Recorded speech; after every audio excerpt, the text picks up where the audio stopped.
ডিম খেতে আমরা অনেকেই ভীষণই পছন্দ করি।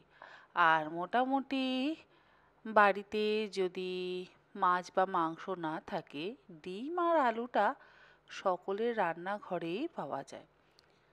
আর ডিম রান্না করাও ভীষণই সহজ। তাই ভাবলাম আপনাদের সাথে আজকে একটা অন্যরকম ডিমের রেসিপি না হয় শেয়ার করা যাক। এখানে আমি 6টা ডিম সেদ্ধ করে নিয়েছি। আর ডিম সেদ্ধ করে ডিমের খোসাগুলোকে ছাড়িয়ে আড়াআড়ি করে চিড়ে নিয়েছি। এরপরে ফ্রাই প্যানের মধ্যে 1 টেবিল চামচ পরিমাণে সাদা তেল দিয়ে তেলটাকে ভালো করে গরম করে নেওয়ার পর ডিমগুলোকে দিয়ে হালকা করে ভেজে তুলে নিলাম।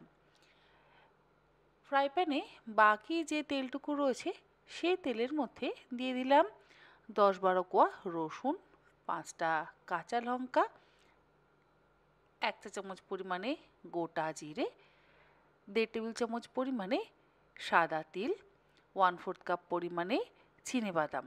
আর এখানে আমি রোস্টেড চিনেবাদামে কিন্তু ব্যবহার করেছি।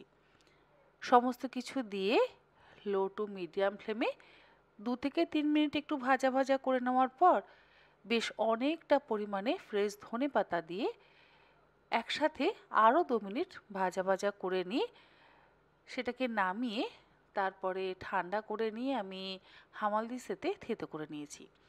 এরপরে ওই একই ফ্রাই প্যানের মধ্যে আরও 1 টেবিল চামচ পরিমাণে সাদা তেল ভালো করে গরম করে নেওয়ার পর একটা মিডিয়াম সাইজের পেঁয়াজ কুচি দিয়ে হালকা করে ভেজে নিয়ে থেতো করে নেওয়া মশলাটা দিয়ে দিলাম আর দিলাম স্বাদ অনুসারে লবণ।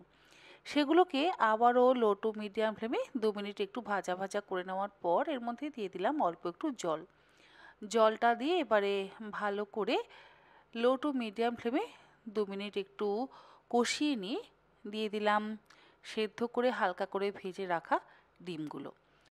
আর দিয়ে দিলাম 2 টেবিল চামচ পরিমাণে ফেটিয়ে নেওয়া টক দই।